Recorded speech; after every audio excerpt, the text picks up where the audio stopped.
Hola, I'm Elias Torres, co-founder and CTO of Drift. You're listening to the American Dream Podcast. On this show, we talk to leaders who have achieved their own version of the American Dream. But we also focus on the work that needs to be done to create a more consistent and diverse face of corporate America. That's why I'm setting aside time to talk to leaders of nonprofit organizations, the people leading the charge to build a brighter future for the next generation. Bienvenidos a todos. On today's episode of the American Dream Podcast, we have Lisa Andrew. Lisa is the president and CEO. There's a lot of articles and awards out there for her. Best CEO of the Silicon Valley Education Foundation. As the largest education nonprofit in Silicon Valley, SVEF has supported over 27,000 students in their goals to study science, technology, engineering, and math. Over the next 40 minutes, we're going to learn how Lisa got involved with SVEF, how SVEF supports students, and what's in store for 2022. Welcome, Lisa. Tell us a little bit about how yourself, had this calling to work on this amazing foundation. Yeah, well, thank you for having me. I've been blessed, fortunate to have been, I've worked in education for over 30 years. And I started my educational career with a science degree from our local university. So I've always had a propensity towards science. And I've had one of those kind of more jungle gym careers where I've been a teacher and then a teacher coach and then an assistant principal. So climbing the ladder in the educational system. But then from time to time, I kind of ventured off to the left and to the right and did more of a supporting role to the educational system. So I spent some time working at our county office of ed, providing services. And then I spent some time in a nonprofit, working with the lowest 5% of the schools in California. Then went back into the system to be a superintendent. And then I got this call from a headhunter that said, look, you're a female interested in science. You seem to be an early adopter of technologies. Everywhere you've gone, you've been able to serve students of color very, very well. And we think you'd be a great fit as the next CEO president of the Silicon Valley Education Foundation. What do you think? And I knew that my passion for working with students who traditionally don't have access or opportunity to success, I really had to think about, did I want to leave that direct touch with them and then come over and actually be a wraparound support services to their districts? And what really enticed me was coming out of the system and not having to deal with all the bureaucracy that the educational system is now plugged and clogged with, and be able to be nimble and flexible and to be focused on providing direct services to teachers and students right now when they need it. And so that's what attracted me to the position. That's awesome. I like it. So I guess we can speak ill of the education system now. Like it's game. I would never speak ill of the education system because it's what I know and love, and it's what I get up every day to support. But I don't think it's any secret that the educational system is fraught with bureaucracy. Yeah. And that while that bureaucracy may be there seemingly to protect the adults and the children, what the bureaucracy is doing is acting as an obstacle for particular sectors of our community to have access to success and opportunity to economic mobility. Yeah, I agree 100%. I think that I think human beings, we're just love bureaucracy. It's just like we're just so attracted to it, and we love to recreate it everywhere. So this it's the spirit of Silicon Valley and startups and tech is to,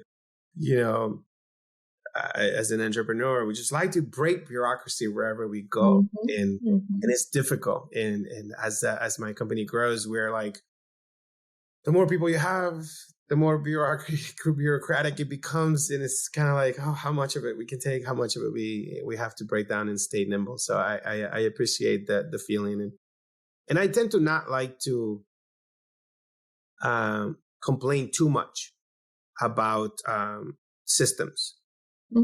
because, unless I'm going to go make it better, Right. so I just want to help and learn. And I'm also thankful, right, that I was able to break through that same system and benefit Right. from it, right? And I think what you're doing, I'll tell you maybe a little bit of the opportunities I took advantage of, but I want to hear more about those direct services you give to kids and Hmm. teachers today, right? Yeah. Yeah.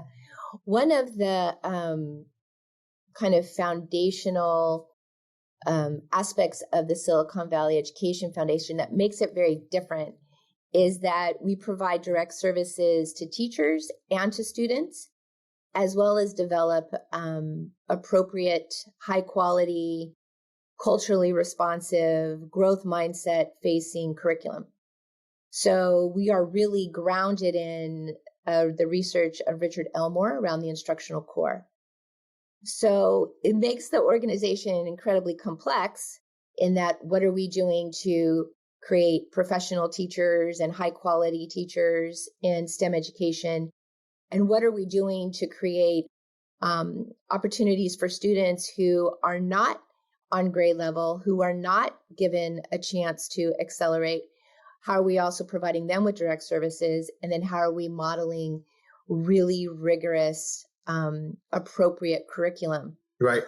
And it's kind of a triangle or trifecta, because what we know through our results, and which have been research validated by third parties, is that the professional learning that we provide for the teachers, based on the curriculum and the pedagogy that we've created, produces high results in students. So it's no secret what students need in order to succeed. It isn't. It's just we have to have the courage to do it. And Wait, we what's the have, secret? What's the secret? right. Well, the secret is that you have to give them an access to high quality, and you have to give them the opportunity to succeed, which means you have to come around them.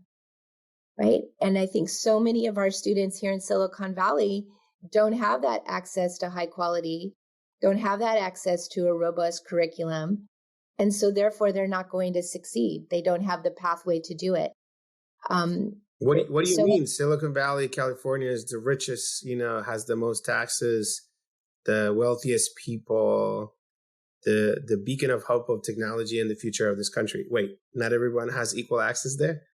no, not at all. You have a student who lives in East San Jose and a student who lives in Los Altos, same county, $13,000 per student difference per year. So based on the funding formula that is used in the state of California, students are not funded equally, definitely not funded equitably. So even if we just started with funding Let's students just ask equally, that question again, right? Does that make any sense whatsoever, right? no, That no, that, that we are that we get to have a formula for school purposes, right? I mean, I would think, I don't know, I haven't thought about this. I'm just saying stuff out of my mouth, right? I would think that, hey, we have $1 million or we have $100 million or we have $1 billion in California. Then they've come up with the cost per head per student, and we just multiply how many students you have, and everybody gets the same budget, right? Let's say, right? It's like, why not, right? And if a town pays more taxes, whatever, they can build a private school, right? They can do whatever. Those rich people, they can go to a private school. That's their choice, right? If they don't like it. But I would say by nature, if all these rich people live in this town, that school will be better, at least better supported, whatever it is, right? But from a government perspective, why do we treat one individual with more money than another, right? As far as the government and the state is concerned, right? Does that make sense? it doesn't make sense to me, but it takes us, we've come now full circle to how we started this talk, that it's about the bureaucracy and the adults in the Yeah. system, maintaining a bureaucracy and maintaining a system that serves them and that doesn't serve students. Yeah, no, I agree. So that is what we are living here in California. It's known. It's accepted because not only, Elias, not only do the schools that get money based on their property taxes get more per student, their families are creating school foundations and home and school clubs and Exactly. paying for art teachers. So not only are they getting more per student based on their property taxes, they also have the means to give computer science coursework, robotics, Right. mathathons, hackathons. They also can afford to do that. And so now you're a student in East San Jose, property taxes do not afford you the per pupil amount, and you are not in a community where there's a lot of extra income so that parents can supplement and subsidize these other computer science, robotics, STEM activities, right? And it's So that's why we exist. right. We exist to fill that in for those communities. And is the funding for schools 100% based on property taxes, or is there like government as well? Like So what happened? Great question. So we'll start with state funds. First, there is a per pupil base amount that's given for every student. Then, if your area has more property tax, you're also given that amount. Got it. Now, the students that are in communities where there isn't high property tax, a lot of times those areas have students who are a high concentration of students who are learning English, high concentration of Like students who are like you, on free and reduced lunch. Yeah. Right. So the state of California does give supplemental and concentration funds to address those needs. However, it's to address those needs.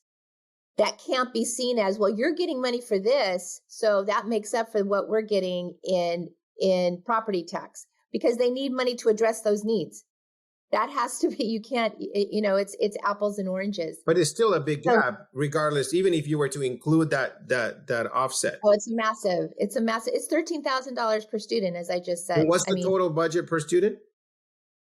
That depends. It depends normally, on give me an example. Which is I want to know if it's 97, to 114, Yeah. I don't know that off the top. I would be really shooting in the dark, and that's the sad thing. It's so variable. It's such a variable that it's not even, there's so many factors that go into it, but it's a massive difference.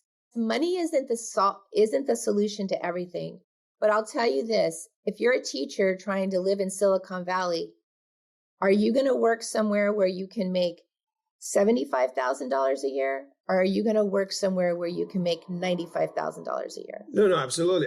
I don't think, I do think that money solves everything.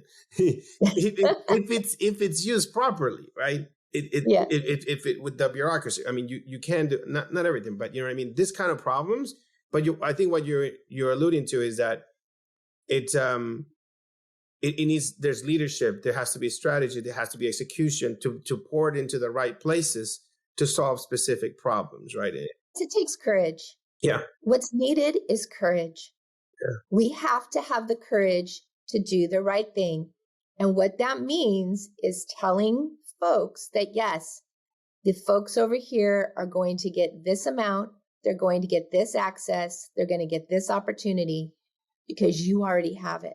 Yeah. And we don't have the courage to say that. Also, money talks when you want to get elected. Money talks when you want to make a property deal. Money talks. So, that's why all of this really attracted me to this organization, because we seek individual funds, corporate funds, foundation funds, governmental funds, all targeted, all focused on students where this gap of funding exists. And we want to make sure they have the mathematics, the technology, the engineering, the robotics, the computer science, all of those opportunities as their peers do, so that they can become part of the Silicon Valley workforce. Yeah. So that they can work in their community. Yeah. It's like Silicon Valley just wants amazing, talented engineers that come to them for free, trained by somebody else, and preferably white, right? And if we get some diverse ones, go, well, fantastic. We got some diverse ones and they showed up, but let's not figure out how we can help them, right? Right. It's like, oh, wow, you are rare. So, I was going to say, question, like, what is it's a nonprofit, right? So it's public. Like, what is your total amount of funding? Like, how does that work? What are you distributing, right? Yeah. Good question. So we run about a $8 million budget, and all of that, we get probably close to half of that is state and government funding that we get from school districts. And then the other half of that we raise through fundraising efforts, as I said, with individuals, corporations, and foundations, and also with some monies that come from like our board of supervisors, county board of supervisors, and city council and such. So the school districts, for the direct services that we provide, the school districts pay half, and we go and match. We get grants to match the other half. Got it. And you train teachers directly at where does this training occur? Well, right now it occurs virtually. I bet. And so we'll go to the school districts where they are and bring, we have space here. So like there's a lot of CS curriculum out there, right? But so you have your own. Is there? I mean, I don't think so. Wow, that's good to know. My basic understanding of this is one, that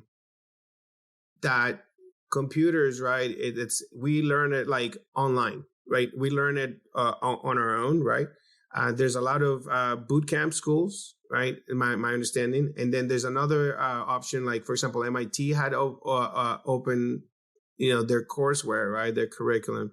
Stanford has some curriculum. So I was just wondering, like, there are options out there of like follow these courses from universities, right?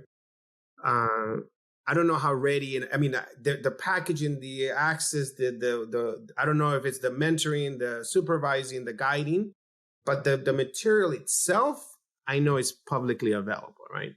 What's missing? Right. So the California computer science standards were actually developed and approved under the Obama administration. And so California was handed kindergarten through 12th grade computer science standards. No curriculum, but there's standards.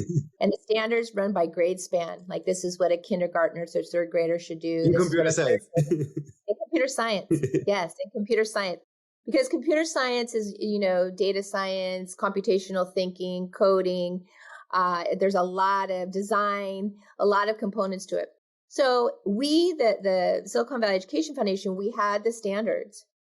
There was no 5th grade curriculum, no 6th grade curriculum, no 8th grade curriculum. Got it. Yes, I know down the street at San Jose State, they're pumping out some wonderful engineers, but I think they're 18, 19, and 20-year-olds that they're working with. So we brought together, we're also the regional lead for an organization called code.org. Yep. And so we had some experience with providing, gathering up professional development providers and gathering up curriculum writers. And so we in-house brought folks together based on the standards, pulled together the content. Now, the successful component has to do with pedagogy. How do you deliver it?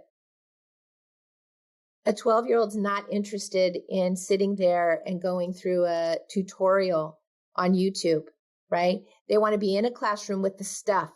They want the stuff, like, how does this work? How do I connect this to that? Who's this? And then someone has to supervise that. Then it has to be tested. And then they have to iterate. And then they have to redesign. And then they have to iterate, right? The really good pedagogy that needs to come with it. That's what we created. Got it. That's what we created. Then that's something that you offer, that you make it like, I'm on the board of a school here, elementary, right? Local, where my kids went to elementary. Like if they wanted to teach, could they grab your courses? Yes, they could contact us and we could share what we've developed. We're not for profit. Mm-hmm. I'm not over here sitting on something saying, oh, this is ours. This is what it is. But I mean, that's part of what we have. That's again, getting rid of the bureaucracy, again, getting out of the way and just giving access to students. You want a diverse workforce, you've got to make this accessible to a diverse student body. It's this. I mean, I'm friends with Mitch and Frida Kapoor, right, in Berkeley, and it's like it's such a long process and funnel to fix this problem, right? I mean, it starts from like housing, food, just basic necessities, right? Then you have school. Then it's like, okay, you get food at school, right? And then we start trying to layer like CS and then entrepreneurship and then go to college and then get a higher college, right? And then get a job, and then we lose half of them don't get a job in if they study computer science, if you're Black or Latino, right? And then it's like, okay, you get a job, but like, how do we keep you at a job and you don't get fired? It's like, exactly. The problem is huge, right? So I definitely appreciate what you're doing there. But you got to start. Yeah. Everybody has to pick a spot in the funnel. Everybody has to do their exactly. You got to pick a spot. You got to start.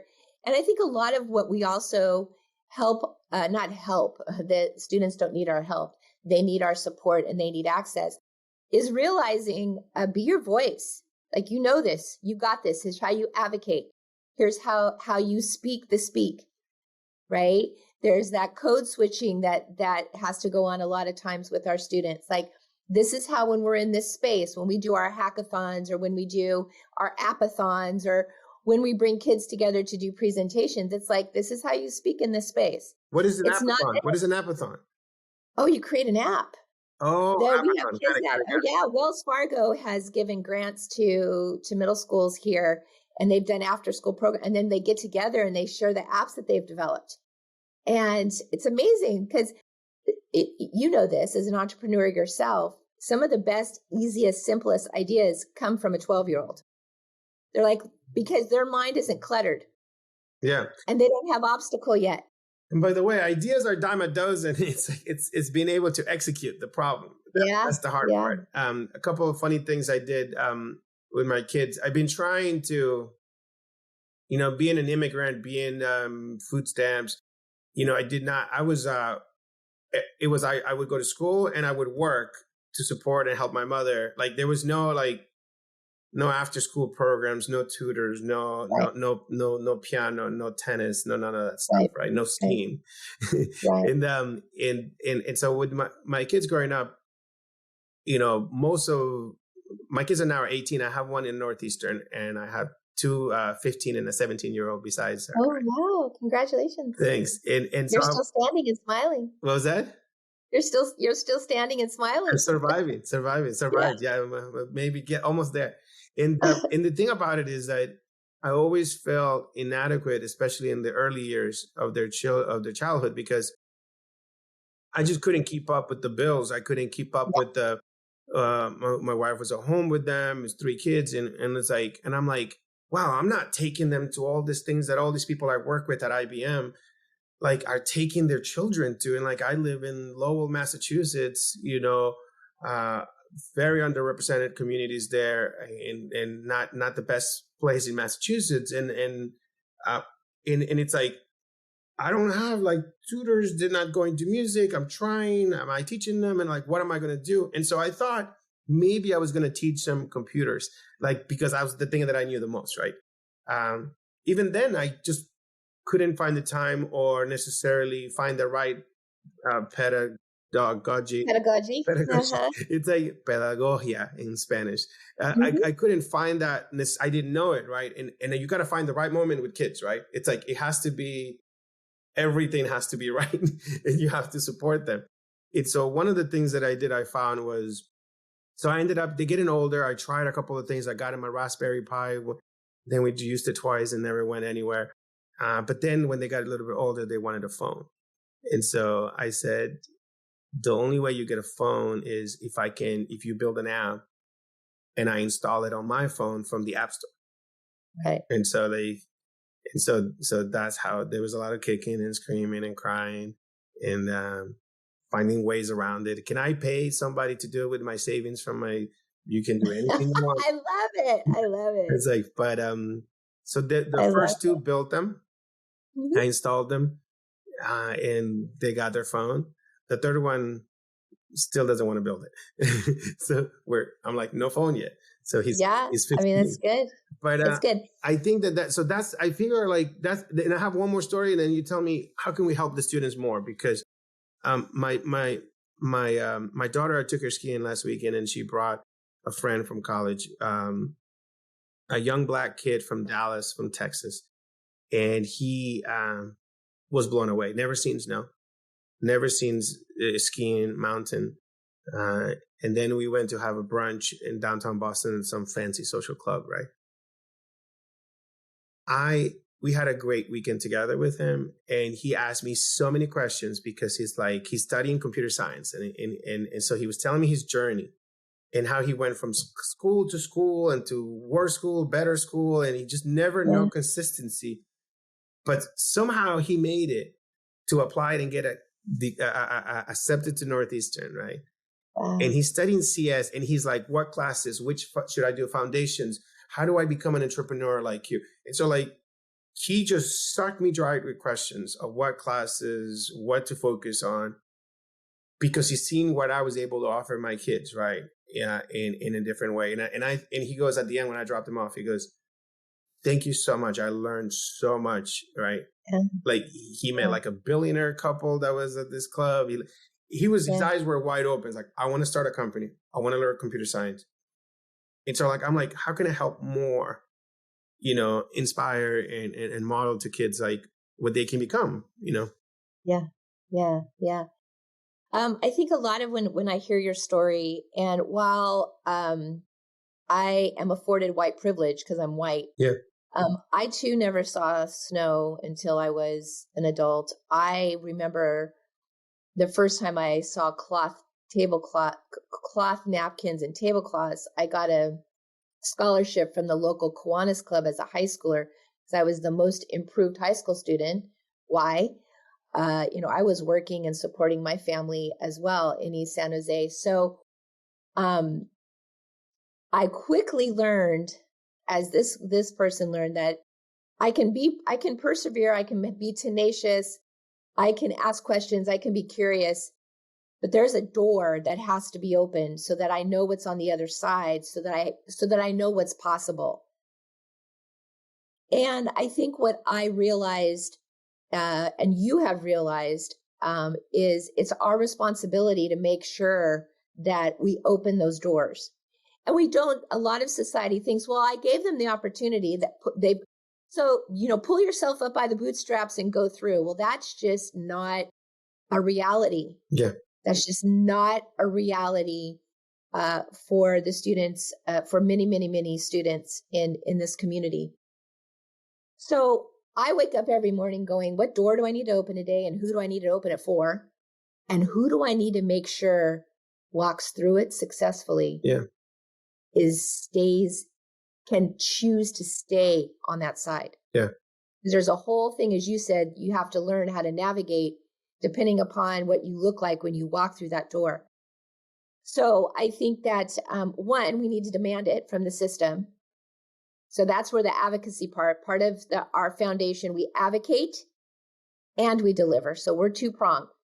So we're advocating to make sure that those doors are opened and people open them and the people in power open them.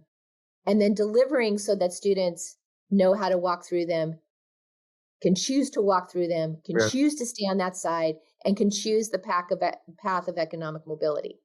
So I think that's what our calling is.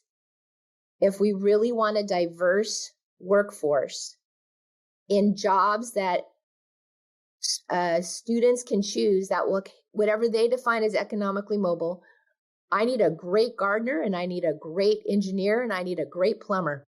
Okay. However, I want that to be your choice. Yeah. And I want you to know how to run your business. I want you to know how to market it and all of that. Then we have to tap on that bureaucratic system and help them navigate through it. We bring college mentors in to speak with the students so they can see college mentors from their community So they can say, hey, this is how I supported my family, got on the bus and attended classes. They hear it much differently from them than from me, even though I had to do the same thing. Yeah. It's like, really? Really, woman? You had to do that? I don't think so. But- Oh, and you already knew how to speak English. So I think that we know, again, you know what needs to happen for these students. We need to have the courage and we need to have the expectation. Yeah. We need to have the courage to do it ourselves and the expectation that others do it. Yeah, but the open the door is really what people just don't realize, right? It's like I've had some tough conversations with white people that are like, "Oh, that's not gentrification. They sold their home. You know, I got here. Why can't that person get here? Right? Yeah. It's like, Yeah. and it's like, and it's hard to get that through because it's like me. I went to a job fair at USF. I went in Tampa, and I went every year. I was a freshman, and I would show up with the tie and a white baggy shirt that I bought at TJ Maxx or something, and I was like dressed, and I showed up, and I printed my resume in, and they would laugh at me at the job fair because they were like, "You're a freshman. What are you doing here?" Right? Getting a job. And I'm like getting a job, right? And it's like that's why I'm in school for. Like I need to like pay for things, and so they would make fun of me every summer, every time I would go to the job fair. But I would go to every job fair, and then one of them, I was a junior, and I knew some seniors that drove to Atlanta, and so like to a bigger job fair, and so like I was like, oh, I go to this job fair and they make fun of me all the time. And let me go to the bigger job fair. So I drove with them as a junior for 5 hours to Atlanta. And I met a black man named Bill Lawrence, who was doing a diversity recruiting for IBM. See, he was opening doors. Right. And he was bringing those doors to the people that needed to go walk through them, right? And so he saw me and he goes, I need you to come to White Plains next year. Again, not this year, but the following. And so he goes, it doesn't matter. And so I kept his card, his email, and I emailed him, and he flew me to White Plains, right? And that's how I went from Florida. And so like to me, I know every door that has been open, that has been pointed out and opened for me. Right. I couldn't have done it myself. Right. There was just no way. Right. It's that, and that's just what has to happen. And I think for the folks that don't understand that, it's because it's no part of their lived experience. It's no part of their lived experience, so therefore it doesn't exist. And I think that it was such a shocker for me. I have biracial children, and I was raising them, doing this and that, and getting them through, working, blah, blah, blah, blah. When my daughter entered middle school, and all of a sudden she was asked to identify, are you Latina or are you white? And she was having all of these issues. And I was like, what are they talking about? I had zero idea what she was going through. I grew up in East San Jose. I grew up surrounded. I thought, oh, I get this stuff. I get it. No idea what this afforded me. Zero, Elias, until I could not help my own daughter. And that's when I had a massive wake up call about where I was on my racial awareness spectrum, my cultural awareness spectrum, just because I grew up in this community that was where I was, maybe there was 5 white kids, didn't make me understand, didn't assist me in understanding their lived experience, because I still look like this. Yeah. I still had doors opened for me without me even knowing. Exactly. Yeah. So it was like, oh my gosh, Doors, and by the way, it's like, in my opinion, I feel like, sorry to interrupt, but it's like doors, I don't know, I'm just going to be a generalist. Very rarely a white person opens a door for us. It's like my story has been people of color that have been opening doors for me. It's like, I'm like, it's like the truth is, I just don't see that many doors. Like you're opening doors, right? You're doing it, right? And it's like, but you had to live through it and through your own kids, right? Right. It's like And I'm learning with Black Lives Matter, for example, like I always connected with African Americans in the sense like we're united, and like, yeah, the police, yes, we say this, and we were like, I thought we were the same, but I had to go through a lot of education because I don't live what they live, right? That's right. That's right. My path is different than theirs, and it's a That's different right. type of inequity and injustice, right? Right. Right. So I'm fortunate that I have a board of ex Silicon Valley, I shouldn't say ex, retired Silicon Valley CEOs that are white, that get this. Yeah. And are very, very dedicated to what doors need to be open, who can I open it for? I mean, I'm really proud that over the last 3 years, we've added 5 women to our board, and 6 women to our board, and 5 of them are women of color. Wow. I specifically recruited them. Yeah. I specifically went, this is why, because their lived experience is different. We need that on our board, and they can open doors in a different way than my other board members. Yeah. And my board got that and understood it. Yeah. So again, it's having the courage to have the conversation, the expectation that this is what we're going to do. We must look like the students that we serve. We need to understand what it is, the barriers that we, with our influence as a Silicon Valley Education Foundation board, our influence, how can that be used so that the students, the 27,000, the 50,000, the however many thousand that we're going to serve, have the opportunity to have access to succeed, that they do succeed, and that they can be economically mobile. I want to see my kids being the engineers down the street at Cisco and Oracle. That's what I want to see. Yeah, absolutely. And opening a door is not that hard. I mean, it's like show them around, invite them to dinner once, tell them a story. I had my daughter brought for December for Christmas, but all her classmates and friends, and like 5, 6 of them, and we had dinner at the house, and they were like asking for college advice and how to get a job and when to interview and what careers do this and that. And it's like all those things. And they were like, can I contact you when I graduate for a job? Yes. So just open a door for them to feel comfortable. That's right. Ask, right? It's unbelievable what opening a door and holding it open just for very little for someone could end up becoming an entrepreneur like it happened to me, right? That's right.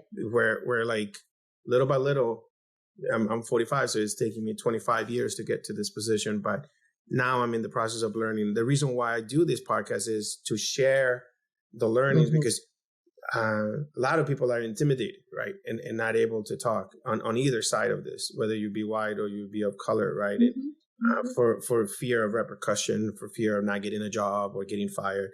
And I say, like, my job is to be that voice and say, like, let me just tell the problem like it is.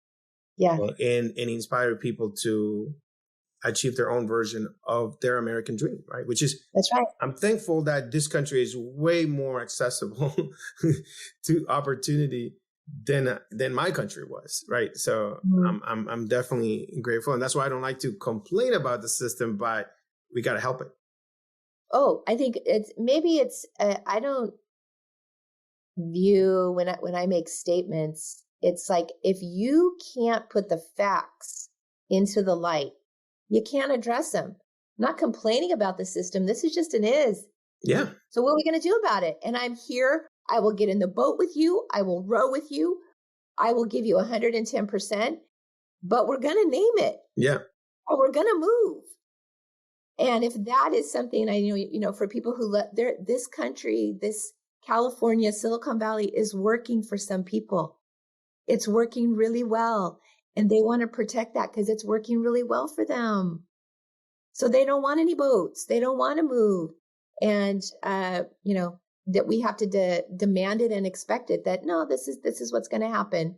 And we're going to be that constant voice and drip and just come in force. I love that you're so nonsense, not nonsense. Like you're so, like, you have so common sense and you don't care, because maybe I would be, if I would be in your position, I'd be worried. Oh my God. I mean, like if I call out the Silicon Valley, wealthy execs, top tech people, then they're not going to donate. Right. But you're calling it and you have the people that care.